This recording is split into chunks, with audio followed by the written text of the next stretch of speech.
ഇതെന്താണെന്ന് മനസ്സിലായോ? നമ്മൾ ഇൻസുലേഷൻ ടേപ്പ് അല്ലെങ്കിൽ വാഷി ടപ്പൊക്കെ ഉപയോഗിച്ച് തീരുന്ന സമയത്ത് അതിൻ്റെ അറ്റത്തുണ്ടാവുന്ന ഒരു കാർഡ്ബോർഡ് റോളില്ലേ?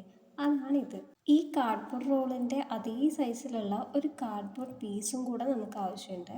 അതിന് ഈ കാർഡ്ബോർഡ് റോളിലേക്ക് ഗ്ലൂ ഗൺ അപ്ലൈ ചെയ്തതിന് ശേഷം കാർഡ്ബോർഡിൻ്റെ മേലെ ഒട്ടിച്ചെടുത്തിട്ട് അത് റൗണ്ടിൽ കട്ട് ചെയ്തെടുക്കുകയാണ് ചെയ്തിട്ടുള്ളത്. ഇനി ഇങ്ങനത്തെ ഒരു കാർഡ്ബോർഡിൻ്റെ പീസും കൂടെ നമുക്ക് ആവശ്യമുണ്ട്. ഇതേ ടൈപ്പിലുള്ള കാർഡ്ബോർഡ് ഇല്ല എന്നുണ്ടെങ്കിൽ നമ്മുടെ നോർമൽ കാർഡ്ബോർഡിൻ്റെ മേലെ കുറച്ച് വെള്ളം സ്പ്രെഡ് ചെയ്തതിന് ശേഷം അതിൻ്റെ മേലത്തെ ഷീറ്റ് ഒന്ന് പറിച്ചെടുത്താൽ നമുക്ക് ഈ സ്ട്രക്ചറിലുള്ള കാർഡ്ബോർഡ് കിട്ടും.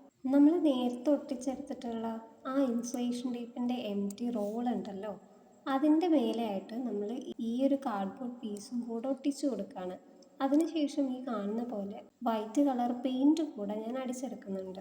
അങ്ങനെ പെയിൻ്റ് ഒക്കെ ഉണങ്ങിയതിന് ശേഷം അതിൻ്റെ ഉള്ളിലേക്ക് ഈ കാണുന്ന പോലെ കാർഡ്ബോർഡോ സ്പഞ്ചോ എന്തെങ്കിലുമൊക്കെ വെച്ചിട്ടൊന്ന് ഫില്ല് ചെയ്ത് കൊടുക്കും. ഇതോടെ നമ്മുടെ മിനി പ്ലാന്റർ ഏകദേശം റെഡി ആയിട്ടുണ്ട്. ഇനി നമുക്ക് അതിനുള്ളിലേക്ക് ഇറക്കി വെക്കാൻ വേണ്ടിയിട്ട് എന്തെങ്കിലും ഒരു ഫ്ലവറോ ലീവ്സോ എന്തെങ്കിലുമൊക്കെ വെക്കണം. ഞാനിവിടെ വെച്ചിട്ടുള്ളത് നമ്മുടെ മാസ്കിംഗ് ടേപ്പ് വെച്ചിട്ട് ഉണ്ടാക്കിയെടുത്തിട്ടുള്ള കുറച്ച് ലീവ്സാണ്. അപ്പോൾ നമ്മുടെ മിനി ഫ്ലവർ പോട്ട് സെറ്റായി. അപ്പോൾ നിങ്ങൾക്ക് ഇത് ഇഷ്ടപ്പെട്ടാൽ നിങ്ങളൊന്ന് ട്രൈ ചെയ്ത് നോക്കണേ.